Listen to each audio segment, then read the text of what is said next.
Joining us now to break this all down, Charles Marino, former Secret Service special agent, Homeland Security Department advisor as well. Charles, thanks for being here on the Hill. So as far as we know it from the FBI agent, this man in his 70s, we are starting to learn, was making threats against President Biden, making threats against Alvin Bragg. There was some sort of knock on the door or show up to that residence to serve a search warrant. And now we know that that individual is dead. I'm wondering if you have any information beyond that.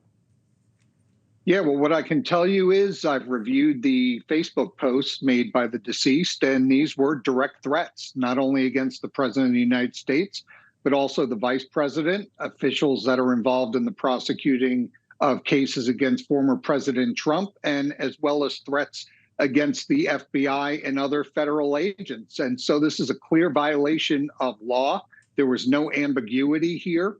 And based on the fact that you had the President of the United States traveling to the very state where the suspect was located, they needed to take action. And they were armed with both an arrest warrant and search warrant.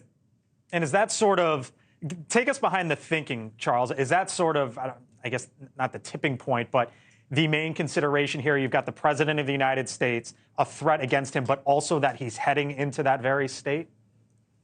Yeah, it's a unique situation, and sometimes it's one that we confronted even during my time in the Secret Service. Normally, based on where a suspect is located, is taken into consideration, right? Are they able to formulate and carry out a plan of attack against the person they're threatening?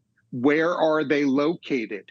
Do they have the means? Do they have money? Do they have a car? And do they have access to weapons? So here, with the president traveling to the same state, sped up the process of forcing the FBI while working with the Secret Service to carry out these search and arrest warrants. How often does something like this happen, where there is a threat and the FBI feels that they need to act in a manner like in a sort of with these kinds of circumstances?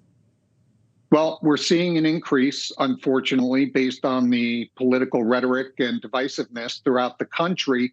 And what people need to understand is that not all speech is free, right? You can't yell fire in a movie theater, and you can't threaten a government official, especially the President of the United States. There will be consequences. And the Secret Service and the FBI act very quickly in these types of cases. So anybody that plans on uttering a threat, one that is overheard, or feels like going online and writing a threat, these are going to be investigated vigorously and quickly, and you will be prosecuted.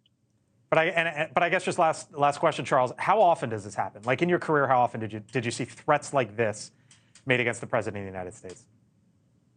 Like I said, it happens. There's a good quantity that happens. Each one undergoes their own individual assessment where we take a lot of information into account. Sometimes you're dealing with people with mental illness who are crying out for help. We help facilitate that help. Other times you have people, like I said, that have their wits about themselves. They're able to formulate a plan and carry out a plan. And those are the people that you normally need to take criminal action against. But the numbers are going up. By the way, the FBI says President Biden was briefed, or the White House says, I should say, that President Biden was briefed on this earlier today. No change at all to his travel plans out west. Charles Marino, thank you for joining us here on the Hill. Appreciate the time and perspective as always. Thank you. Thanks for watching. Go to newsnationnow.com to find NewsNation on your television provider. And don't forget to subscribe. Click the red button to get more of NewsNation's fact-driven, unbiased coverage.